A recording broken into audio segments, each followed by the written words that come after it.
So we've got our mulberry cherry jam in here. We've added the pectin. We're bringing it to a roaring boil, so over medium-high heat. See how I stir this and the bubbles and the hissing sound stops? We're not quite there yet. We want the whole pot to be boiling and to not be able to stir that boil away.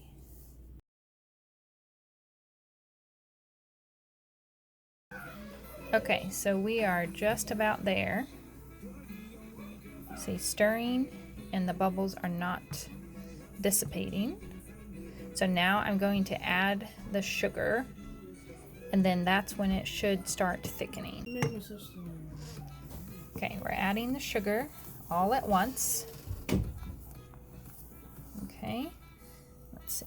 We're going to bring it to a full boil. Ah.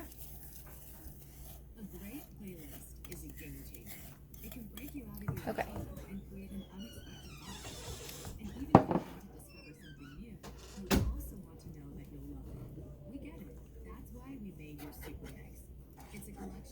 And it should start thickening too. Yeah, it already is. See? I don't know if you can tell, but it's a little more difficult to stir it at this point. All right, here's our roaring boil. I'm going to set the timer for 1 minute, maybe. 1. There we go. And then we will be ready to put into jars. Okay, so we've ladled the jelly into the jars. Now these I'm going to stack, do 2 tiers in my Carey.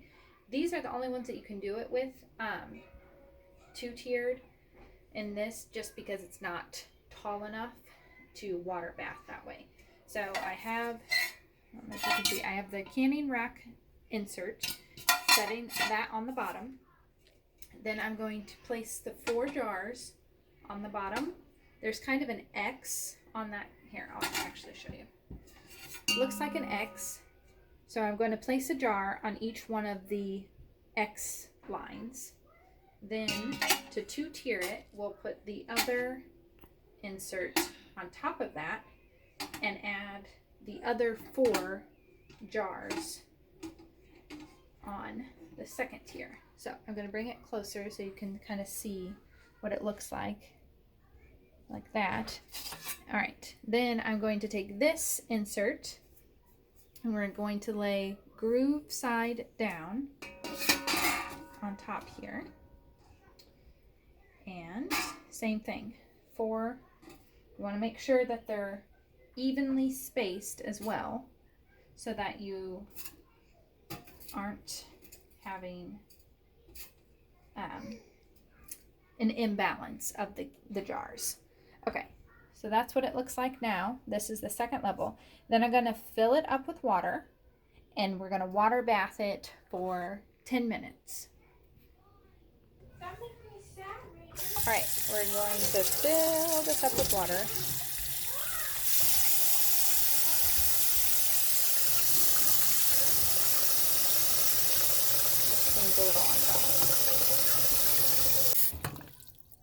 Okay, and once we have it covered with water, this might be a little too much, I might have to dump a little bit out.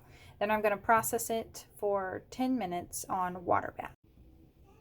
Okay, so what we're going to do is water bath. So the WB or steam button, set our time for 10 minutes, and then make sure that this top part is in the exhaust, not airtight, so it's in exhaust. Then we'll hit start. It will do this as it's building pressure, and it normally takes about 20 minutes. Once there's a significant amount of steam coming out the top, then we hit the start button again, and that's when the 10-minute timer will start the countdown. Don't hit the start again, because then that will just cancel everything. So wait for the steam to start coming out, hit the start button for the 2nd time, and then it will start the countdown and beep when it is completely finished with the process and starts to release the pressure. Okay, I don't know, trying to, you can hear it, you can't quite see it from this angle. Let's see.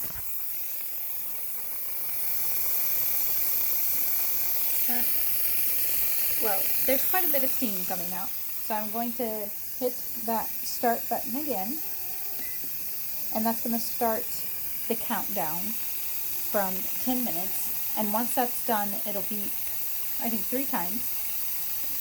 It's done. Will release the pressure, and then after like 5 minutes or so, you can open it, and your jars will be ready to cool. Take the rings off, and it should make that ping sound, and then you will be able to store them for about a year if it lasts that long. Normally we store ours, or they can be stored for up to about a year. Some probably go longer, but I just, number one, we use them too quickly. Number two, a year is just kind of a good date for us to where I know that they'll be okay and not getting gross or anything. So I will show you the process when this is done. Okay, it beeped and it's done with the cycle now. It's still releasing some of the pressure in the exhaust. Once that's done, then we'll click it open and let the jars cool.